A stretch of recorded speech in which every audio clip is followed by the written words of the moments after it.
Welcome to the Pockets of Knowledge podcast. I'm your host, Desiree Stanley, here to share some amazing conversations. We're talking business, health, making and saving money, or starting something epic. Think of this as your go-to spot for stories that do a lot more than just kill time. They spark ideas, give you a boost, and perhaps even change the way you look at the world. I'm pulling in the experts, the thinkers, the doers, and the dreamers. We're about to dive into stories that open doors and ideas that light up your brain. Here we go. Welcome, everyone, to the Pockets of Knowledge podcast. I'm your host, Desiree Stanley, and with me today is my guest, Mette Reebirk. How are you today, Mette? Fine, thank you, and lovely being here. Excellent. I am so honored to have you on the show, and I'm looking forward to this conversation. Just to share a little bit about you, you are multi-author, you are an executive coach with over 2 decades of experience, and we're going to talk quite a bit about that, your new book that was just released in 2023, and really this idea of how we can experience more peace and joy, understanding why we experience anger, and this idea of who are we when we're not the story we tell ourselves. And so again, welcome to the show. Thank you for joining us. I love to have my guests share how this journey came to be for them. So would you share with us what this path was like for you to get you to where you are today? Wow. Yeah, that's a big question, actually. I think that a red thread in my life has kind of been curiosity, actually. I've been brought up in a very lovely, kind family. I had a twin brother. My father, he owned or run his little business, and my mother was working on the side with helping him and taking care of us. So very secure and very lovely. Until the age of almost 23, where my twin brother, he passed away in an accident. And I got to see that I had actually never really said I or me. I always said we and us. So suddenly I got to see that I was actually all by myself suddenly. And it took me some time to get used to that. But it also started a kind of inquiry about who am I? And in all my corporate positions, I have always been very curious about the people I was leading and myself in the interaction with those people. And also when I had very bad bosses, I remember that at a certain time I decided that, okay, I have all those worries with all those weird bosses. So I'm going to learn from them. The day I will become a leader, I will just do the opposite of what they are doing. So when I became a leader, I just started to do the opposite of what I had been taught. And it turned out to work very well. But during my corporate life, I also got to see that if you have ideas and maybe you're not very political, so at certain times you will kind of reach the glass ceilings. I did that a couple of times. I got laid off. And 10 years ago, I actually got laid off for the third time, I think. And I was so fed up with corporate life. So I started my own small company, not really knowing what I should do. But, communication, words and website, you can write whatever and it looks great. So I did that. And I was actually hired to go to China to help a huge Chinese company start science. And at that time, I got to see that actually I was not hired because I had a huge corporate company backing me. I was hired because of me. So also at that time, I got to see that maybe we are here, not because we come from a certain family or we come from a certain university, but because we have something unique kind of to add to the table. To bring to the table. Just to say that in all my endeavors, I have kind of taken learnings out. I have not only got, my monthly check, I also got learnings. It has been very important for me and is still very important for me. And then I was approached by a headhunter who asked me if I wanted to become a headhunter. And when you're a solo entrepreneur, you need to be a little, pragmatic. So I said, yes, okay, 3 days a week, I can do that. So I did that. But very, very soon after, I got to see that is really a boring job, extremely boring. But I had the chance to meet a lot of business people, all levels, got laid off. And I got to see that they were all looking for a new title. And they all had a CV that looked very much alike all the other CVs. And they had always almost been hired to fix something already kind of defined. So, okay, I decided I want to help them enlarging their network, which was big but very narrow. And then I invited them to join startup companies in board contexts, advisory boards, and so on. And then I started to teach them how to ask questions, because it can be that they had been hired because they had an answer to a specific problem. But I think that after so many years, it was time for them to find out, what is it actually I want to change?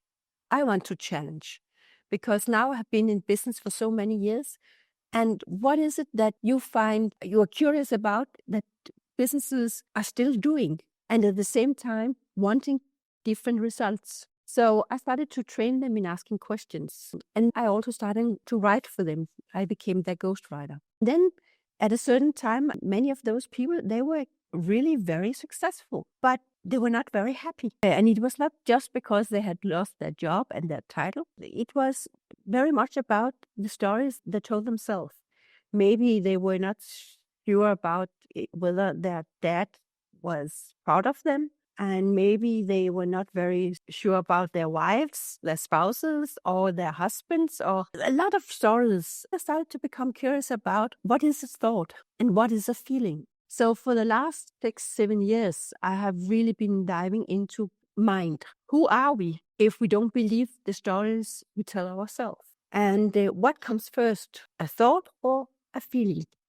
And I came to see that we have no feelings, emotions without a thought. And it's not just something that counts for me, it's for everyone. It's universal. And we have around 60, 70,000 thoughts a day. And all emotions that create stress in our life, like anger, shame, fear, worrying, whatever, are always created by a thought that we in the present moment believe to be true. And because it feels so, we can feel it. We get problem in the stomach. Well, our heart, starts to beat very fast, and maybe we start to sweat, and I don't know, a lot of physically reactions. So it must be true. And then we go along with that with the feeling. And then we put on more stories to maintain this feeling, because this must be who we are. And that is at the point where we become the victim of our own story. And then I wrote my book, The Tipping Point, because in the moment where we start to question whether what we believe is truly valid, we get to see that it isn't. And without this thought, I'm not good enough, my sex is wrong, my whatever is wrong, this feeling of not being good enough vanish. And then we can meet, what is in front of us with much more curiosity, no fear, much better energy. So that is very, with few words, how I reached where I am today. Does it make sense? It does. And thank you so much for sharing that with us. And my sincerest condolences on the loss of your twin brother. I can't even imagine what that would be like, because there's this really special connection with twins. And so my thoughts are with you on that. And I understand from what you shared is that it opened up an opportunity for you to begin to look at who you are as a person singly, as opposed to being a part of a twin set, right? So it was sort of the launching point, it sounds like, for you to begin to be curious about a lot of things. And I love the idea of being curious and how we can use this in so many areas of our life. Like you shared all the different jobs that you had, being curious about why something was done this way, and was there a different way? And I'm going to do it the complete opposite way because I just see that this doesn't work. And so I think that's such a great reminder for all of us to look at the things that are happening in a way that's curious. That's happened. That's interesting. How do I want to proceed now that this has occurred? And I think that that opens up so many more possibilities than our normal immediate reaction to things that are happening is fear, worry, stress, anxiety, all of those things. And, for myself, I just experienced something that was completely unexpected. And so for me, hearing you say this, it's like, okay, let's take a step back and look at it from a different perspective. And so thank you for sharing this. And I want to talk, just feel free to share what you wanted to just say right there. But I'd love to talk about your book, The Tipping Point. Life force comes from questioning your thoughts. And then also the stories that we tell ourselves about who we are, because you were kind of touching into that when you started. And I'd love to have you continue. Yeah. Maybe I will share another small thing. Is my mom, she's 88 and she has dementia. Actually, she's okay. My father is not so okay with her having dementia, but that's another story. But my mother, during her life, it has been a struggle in many ways. And before her dementia, she had some stories about some family members that made her life not always so kind. Because every time she saw those family members, she got very upset. But now those stories, they are no longer there. So when she sees those family members, they are just very nice people, right?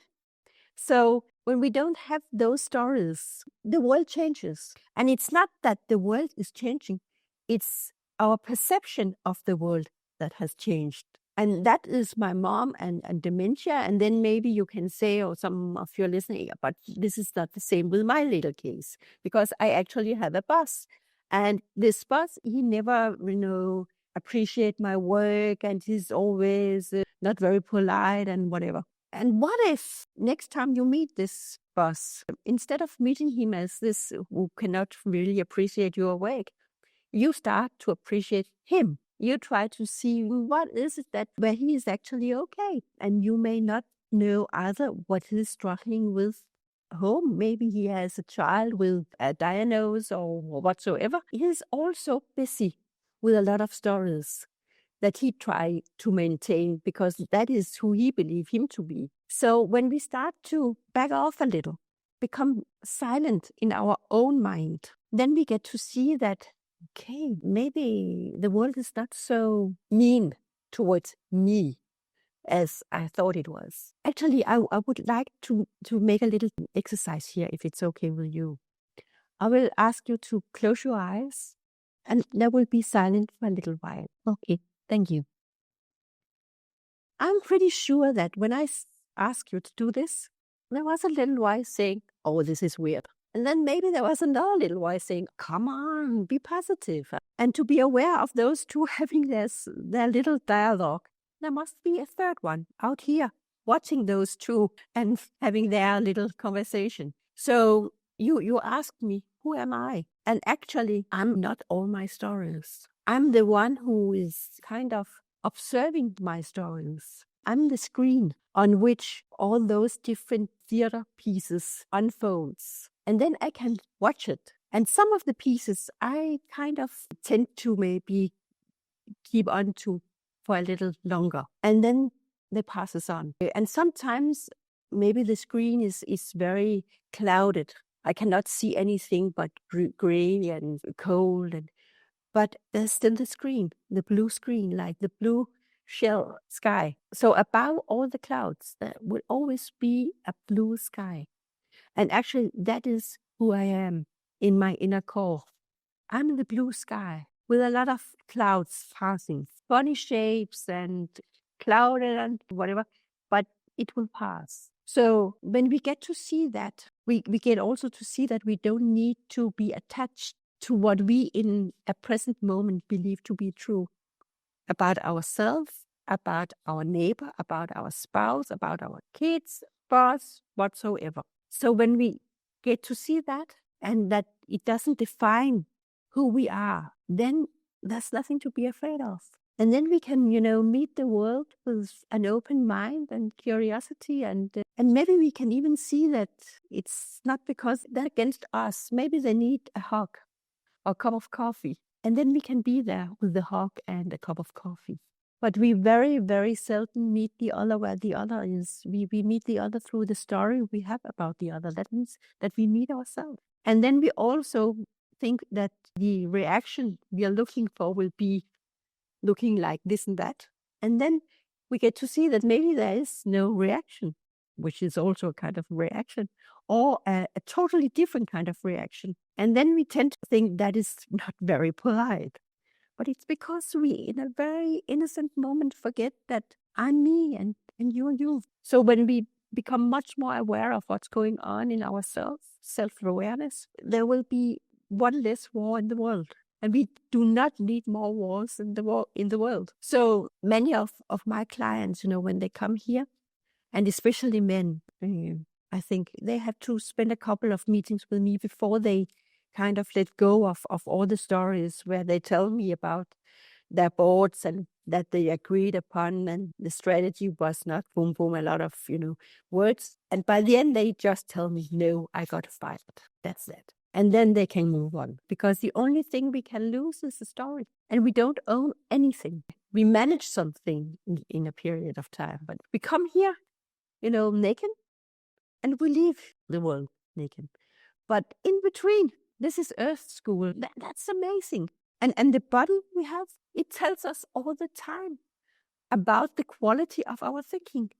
So when we have stomach problems, when my body tells me about the quality of my thinking, I know my stomach tells me, be still and don't believe what you are now trying to convince yourself to be true. And it's not just for me, it's for all of us. So when we start to listen to ourselves, we get to see that there is actually nothing, as in nothing, to be afraid of. And then we can test out many more things, ideas, and be kind. When we are kind towards ourselves, it's much easier to be kind towards our neighbor. If we cannot take care of ourselves, we cannot take care of anyone else. And if you are a leader and you are micromanaging your employees, it's definitely a sign you need to look into yourself, because it's not your employees that you cannot believe in, it's yourself. Better leadership comes from more self, when you get to know yourself better parenting when you know yourself better, and better citizenships when you know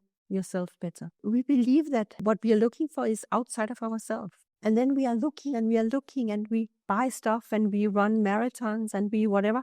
And still we have this empty little spot within ourselves, right? And it's because we are looking the wrong place. It's wonderful to run a marathon, maybe not every week, but what you are really looking for, you don't find it outside of yourself. And actually, another thing is that you may think that there's something wrong with you. There's nothing wrong with you. You just believe it. It's just a thought. And without that thought in the moment, what is the problem?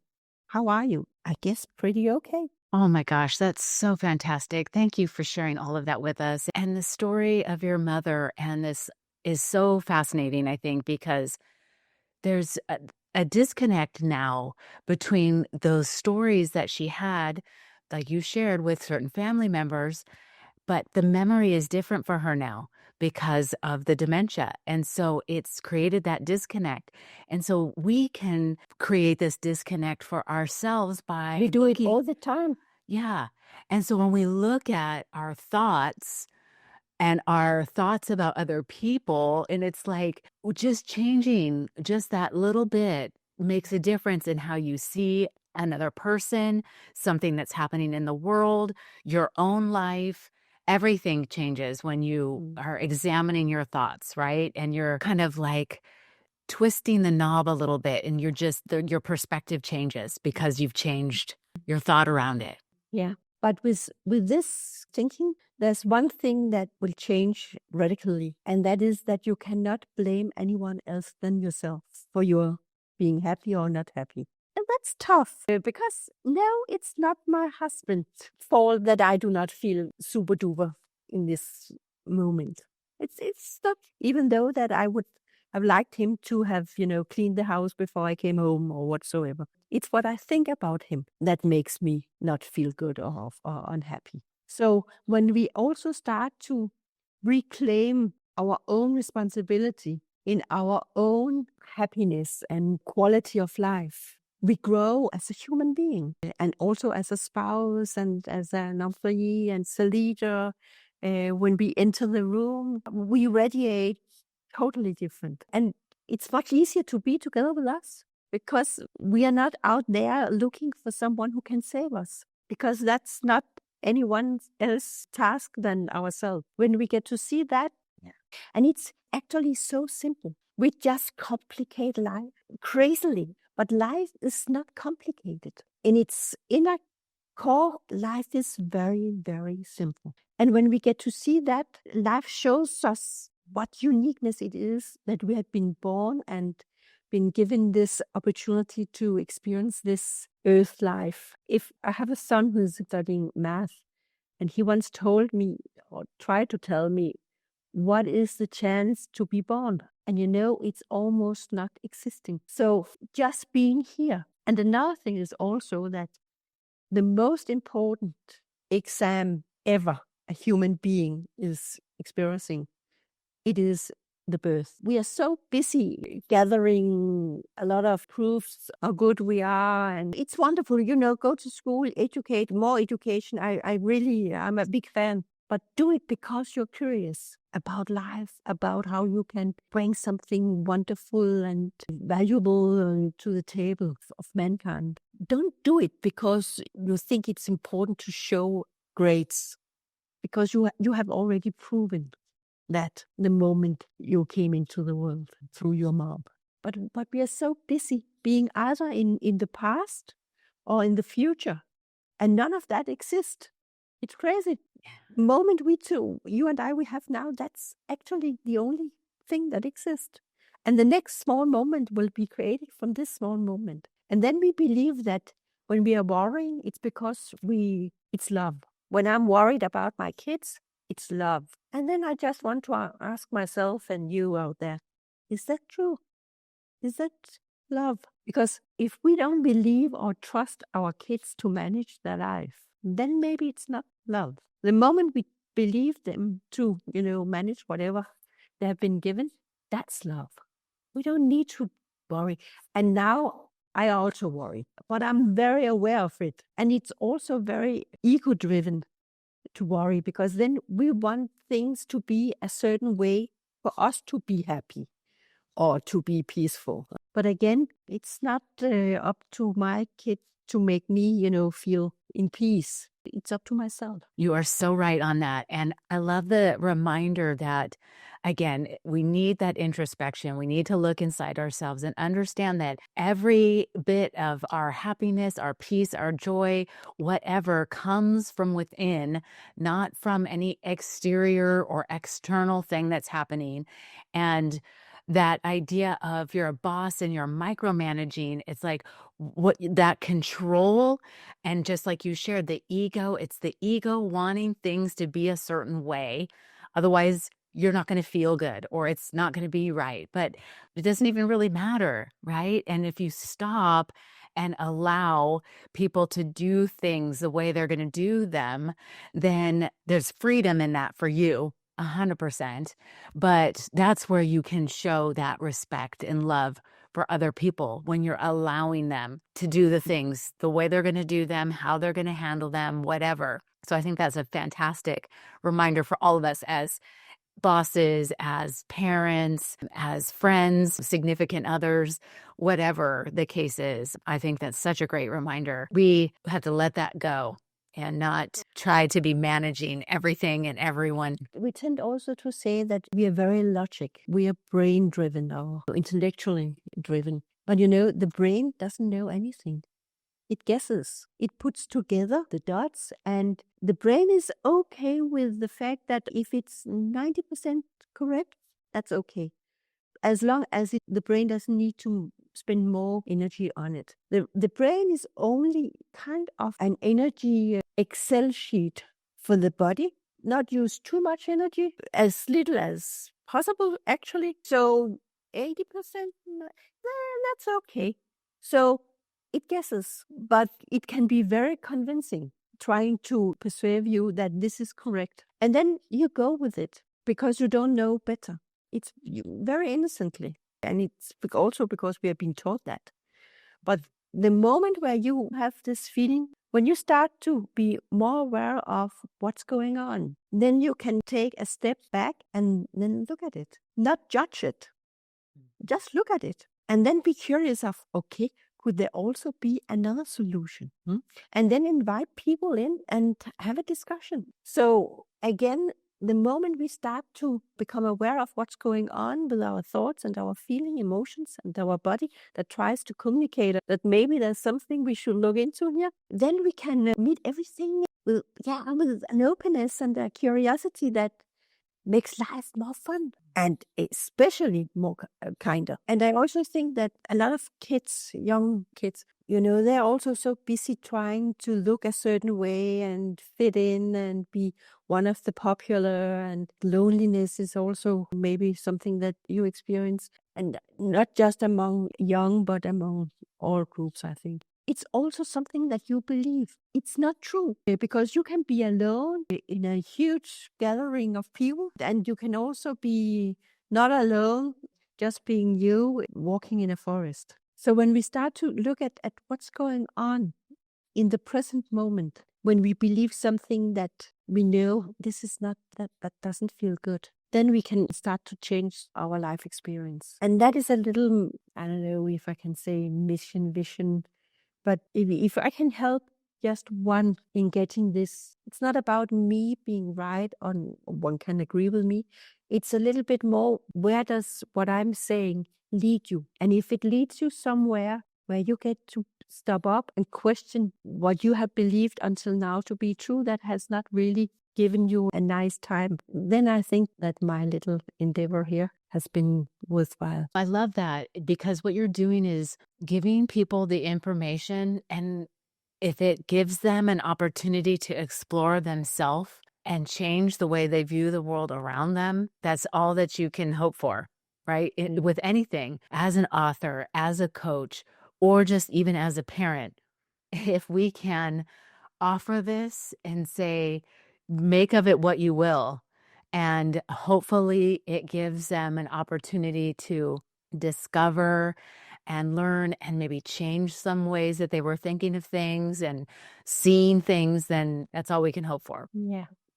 It's not because we have thoughts and they will come and go and we think weird things. But when we see that we don't need to be attached to it, then it will pass faster. Now maybe I'm the one who let go, but sometimes it's not even me, it's the thoughts that just passes because it knows that there's no Velcro, it will not stay put. And I can also, for myself, I've always been a little judging, oh, why she looks like this and ooh. But now it's silent up there. There's not much going on actually. And that means that I can enjoy the present moment. And when we are worried about problems that may or may not come tomorrow, I mean, a lot of people are very worried about that, and that's understandable. But it's another small thing is that all problems, they tend to be solved in the present moment. I cannot solve a problem today that may or may not arise tomorrow, can I? But it is a little like we try to control what we cannot control. And then we forget that what we can control is kind of our own thoughts, whether we believe it or not. If I should come with a last little advice or a little magic sauce here, it is really do not believe everything you think. Yeah. And I want to just touch on a couple of things. One, I love the idea of just remembering that thoughts are going to come and go like clouds in the sky. And the sooner you just think them, let them go and move on, the better. I love that idea of you as the sky or the screen that's watching the conversation that's happening in your head, and just remembering that you are not those thoughts, right? I love this idea of when we try to control future things that we don't know are actually going to happen or not, or when we try to change things that have happened in the past, even though there's no way that's possible, all we're doing is destroying our peace in this moment right now. And we're missing out on our life right now. Yeah. And another thing is that in the present moment, we are always okay. Always. Yeah. Oh gosh, so good, Ned. I do want to ask you though, why do we get angry? It's because we believe a thought that is not true. What can upset you, for instance? Well, I can be upset about this situation that happened that was completely unexpected. And I am a little bit angry about what happened because it was preventable. And so, yeah, I'm a little bit angry about that. But why? Why? Which part? Why? It's a little difficult because I don't know what it is exactly. Yeah. But when we become upset, it's because we believe something to be true that may not be true. Yeah. And actually, in 100% of all those situations, it's not true. We just believe it to be true. And without that thought about she should have been different or that should be, how is everything in the concrete moment? Without your story, that something should look differently. Actually, I think, okay. That's a feeling that the body just tells us that there's something that we innocently believe to be true. So I think that you should afterwards do a little introspection and look at, okay, was that actually true what I believed in that concrete situation? What is it that I don't see? What is it that I miss out here? Yeah. Maybe there's something. And for sure, this occurred by the time this episode airs, it will be a few months beyond the experience that has happened. But right now, in the present moment, it was a week ago. And if through that time, I have explored my thoughts and feelings around what had happened. And so I can see it from a different point of view now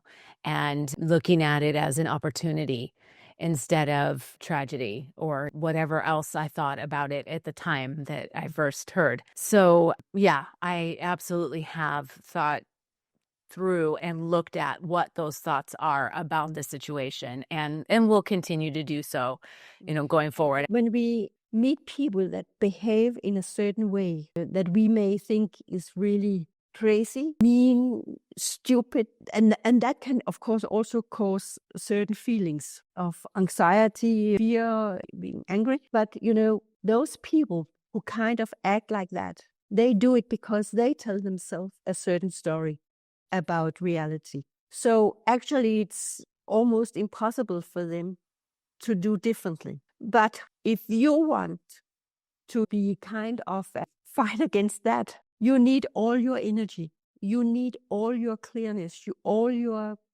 good energy and stability. If you let go of the story, he or she should not act like that, and keep your own course, then you can use all your good energy in acting with resilience, intelligence, wisdom, instead of also needing to work on a story regarding those people, judging those people.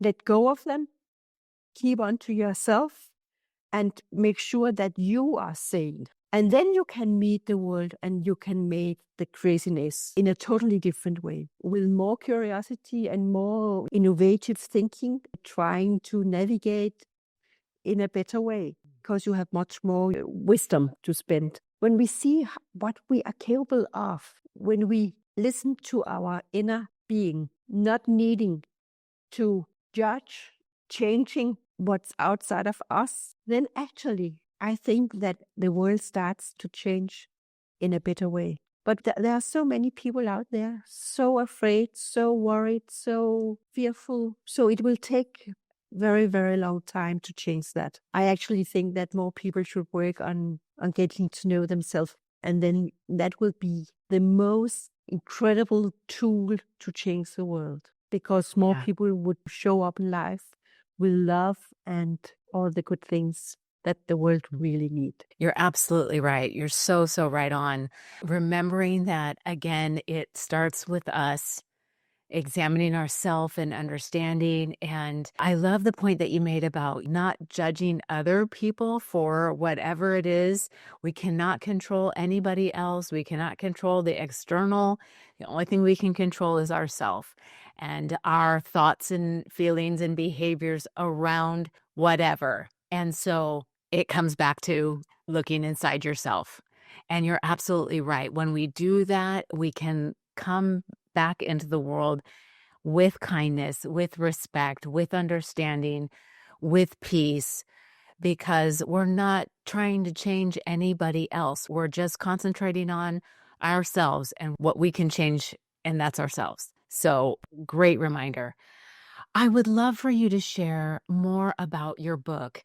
And you had showed us earlier, again, it's The Tipping Point Life Force Comes from Questioning Your Thoughts. What would the listeners find if they were to pick up your book? I hope that it will lead them to see that they are not their thoughts or feelings. They have thoughts and feelings. There will be a lot of small nuggets that they can recognize from their everyday life. I think that during the book, the reading, they will also laugh because suddenly they get to see, oh my God, that is actually me.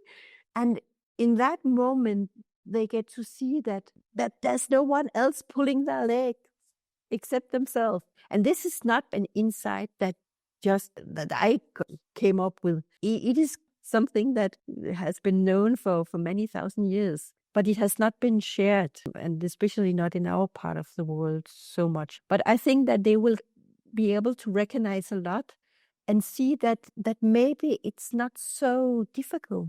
And then they will start to maybe test it out. Don't trust me. Test it out for yourself in the workplace and in the family and between friends and neighbors. And they will test it. And they will start also to meet people differently. They will become better listener. And they will also become aware of that to be a good listener, they need to silence themselves. Very often when we are listening, we are not really listening. We are thinking about, okay, now I'm coming with this very, very good answer and this very beautiful sentence. So actually, we are not so much interested in actually what you're saying, but because we are so busy now, preparing a lot. But that will be silent a little. And then suddenly we start to listen. Wow, she's really intelligent, my colleague. And then they will start to feel, wow, my colleague, she sees me. Wow. And then you will grow because they will see you totally differently, actually much more as you are. So you will show up in life with more resilient, with your shoulder down, open. And that is very powerful. That is what I hope you will get out of reading my book. And it's actually on Amazon. Excellent. And I was going to ask you where we could find it. So I will link it in the show notes for the listeners to easily find because that sounds tremendous, really. And oh my gosh, you're so right in so much what you shared. We don't listen to understand, we listen to respond. And that's just exactly what you said. And I was like, yes. How often in any argument with our spouse or somebody else, and instead of listening to understand their perspective or their understanding, we're just listening with what points we're going to come back with. And so we're just waiting to respond instead of trying to understand. And also that it's no longer so interesting whether you are proven right. It's not really interesting. You're not in this conversation to prove me wrong or prove you right. You're in the conversation to learn something. Yeah, it becomes easier and not so dangerous. Yeah, beautiful. I love it. Oh my gosh, Matt, this has been so wonderful. I would love to keep talking, but we're coming to the end. And so I'd love for you to share if there's any last thoughts that you want to share with the person who's listening that you maybe haven't shared to this point that you think they really should know. What would you like to say? You are love, and we all love you. It may not be that we all know it, but you know that we all love you. So when I'm out, I do speeches and maybe there are 100 people or 200 people. And very often I start saying that I know that you love me. You may not know it, but I know you love me. And already there, I start having I feel warm, and all those people, they just love me. They may not know it, but I know better. And that is one thing. And another thing is that don't believe everything you think. And if it gives you stomach problem or do not feel well in your body, it's because you in a small, innocent moment believe something to be true, which is not true. So question your thoughts. Yeah. Beautiful. Thank you so much for sharing those with You're us. welcome. It's so good to remember that we are love and we need to spread that love And when we share, it comes back to us, and it's a beautiful thing. And remembering that we are not our thoughts, that's excellent way to close out this show. Thank you so much for that. Would you tell the listeners, though, if they have questions for you or they want to follow along with the work you're doing, how would they be able to find you and reach out to you? On LinkedIn. And I'm very open. I would love to connect with whoever may be interested. Yeah. Okay. I will include that in the show notes. Super. Yes, absolutely. So thank you again, Med, so much for this. It's been wonderful, a great conversation, and I'm so honored to have you. Thank you. Thank you too, my dear. We'll talk more soon. Thank you, dear listeners, for tuning in to another insightful episode of the Pockets of Knowledge podcast. We appreciate your time and curiosity as we explore fascinating topics together. If you enjoyed today's discussion, be sure to join us next week for another amazing episode. Remember, your journey of learning and growth is a continuous adventure, and we're thrilled to be part of it. Don't forget to subscribe so you never miss an episode. Until next week, stay curious and keep exploring those pockets of knowledge.